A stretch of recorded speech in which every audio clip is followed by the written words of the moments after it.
Hello students and welcome back to the classroom. Today I'm going to show you how the sustain pedal works. And one thing I want to explain first is that there are 3 pedals on the piano, with most pianos anyway, but you'll mainly be using one called the sustain pedal. And if you have the type of piano with 3 pedals, it's the one all the way on the right. If you have a keyboard or something and it only has one pedal, chances are that's going to be your sustain pedal, since that's really the only one you're going to be using. The other 2 are the soft pedal and sostenuto, are not used very much at all. So I'm going to show you how this works, because it's something I've actually never covered on the channel before, even though it's so simple. Okay, I want to talk about what the sustain pedal does. So when you hold down the pedal and press a key, the note will keep ringing, thus the name sustain pedal. So let me take a look here. Sorry, I meant to press this one. So hopefully you can see my pedal down here in the corner. So whenever I press this pedal down and I press a note over here on the piano, it keeps ringing the note, while normally if I pressed it real short on the piano, it would just stop as a staccato note. So it's called the sustain pedal because it sustains the notes together, and it's really used for blending. It's really good for, especially if you can't reach some kind of harmony, like some sort of big chord you can't quite reach, something like that. You can hold down the pedal and roll the chord. So there's many uses for the pedal, and it's used in many pieces. Okay, there's 2 main pedal symbols, and then you might even see a combination of the 2 things I'm going to show you here. The first one is, it's literally just PED. So whenever you see PED, pedal, you're going to hold it down. Whenever you see PED again, you're going to actually, you're actually going to pop up the pedal really quick and put it back down. So you have, so you're going to not have it down, and then it's going to say PED, you're going to have it down. And then every time it says PED, you're going to lift up real quick like that, and then press it down again. The whole point of doing that is so there's a break in the sound, so you are not constantly, well, actually, I'll show you. So if I play like the beginning of Fur Elise here. Actually, let me bring this up. So I'm playing Fur Elise. And I keep it held down the whole time. You hear that? It's not as prominent in Fur Elise, but in a lot of other pieces you can hear it bleeding over, and it really sounds pretty bad in a lot of cases. So if you are where you have it down and you pop it up really quick between measures, that helps break up the sound and the harmonies, so the harmonies do not blend together and thus sound so terrible. So that's what that's about.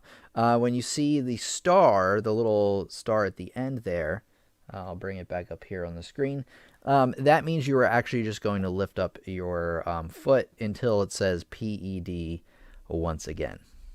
Okay, we're going to talk about the pedal line now, which is the pedal symbol now, or pedal line, I guess you could say, which now the PED has been replaced with this horizontal line that goes below the note. So that means that in the beginning there, where you have that vertical line down, that's when you're going to press down the pedal, and then every time you're going to hold it down as that line goes across, and every time you see that little spike there, you're going to pop up the pedal. Actually, let me show you here.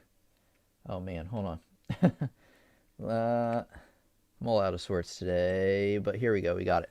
All right, so anyway, you're playing along, and then you have the beginning of that line. So you're going to hold it down, and every time you see that spike, you're going to lift up. It's just exactly like the PED before. You have PED, you're holding it down, and every time you have PED again, you're popping up the pedal again really quick. And then once the line ends, that's when you'll take your foot off the pedal.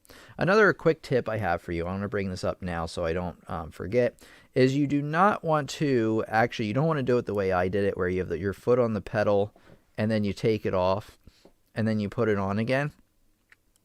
What will happen then is you might not be prepared to have your pedal down, especially if you have more pedal coming up in the piece. So I recommend kind of like how you drive a car where you have your heel on the floor and then you're using, the tips of your foot.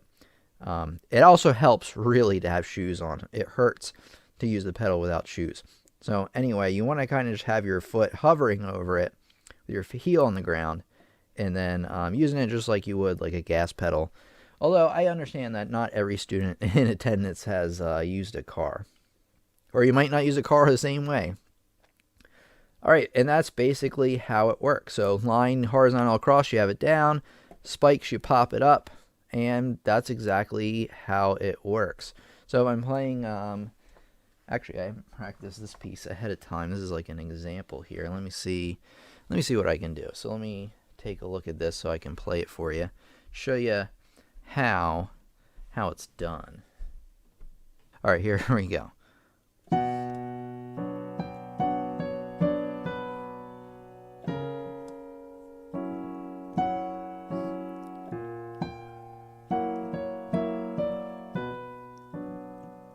All right, I'm going to show you one more time. So here we go. So I'm getting started. The first note I hit, I don't have the pedal down. And then as you can see in the first full measure, when I hit that left hand note, then I'm going to have the pedal down right there.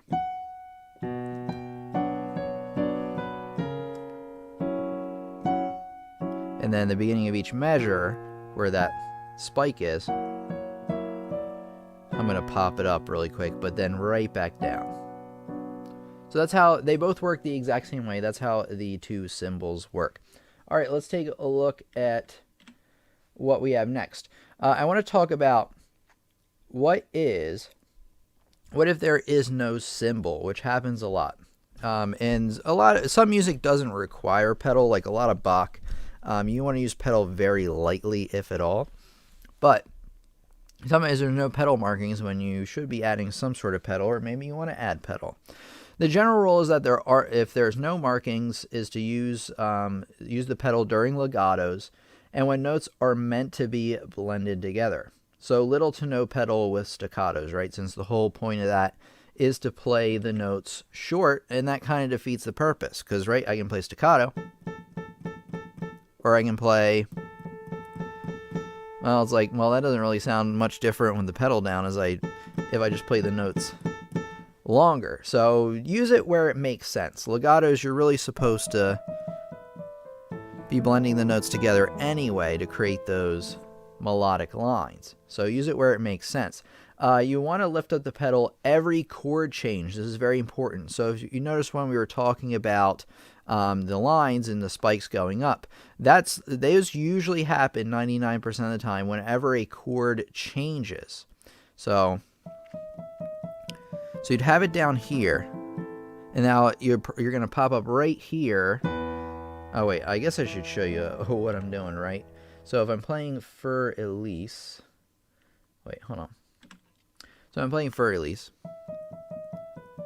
I have it down here, but now in this measure there's a different chord going on, so I'm going to pop it up and then again. So it usually happens once every measure, but not always. Sometimes you can have the same chord for a while. I recommend if you have the same chord, though, for more than 2 measures to pop up your pedal anyway, because you'll start to have a lot of notes blend together in the melody, and you don't really want that either. So what I want you to do from here on out is, of course, subscribe and become a part of our classroom piano lessons on the web.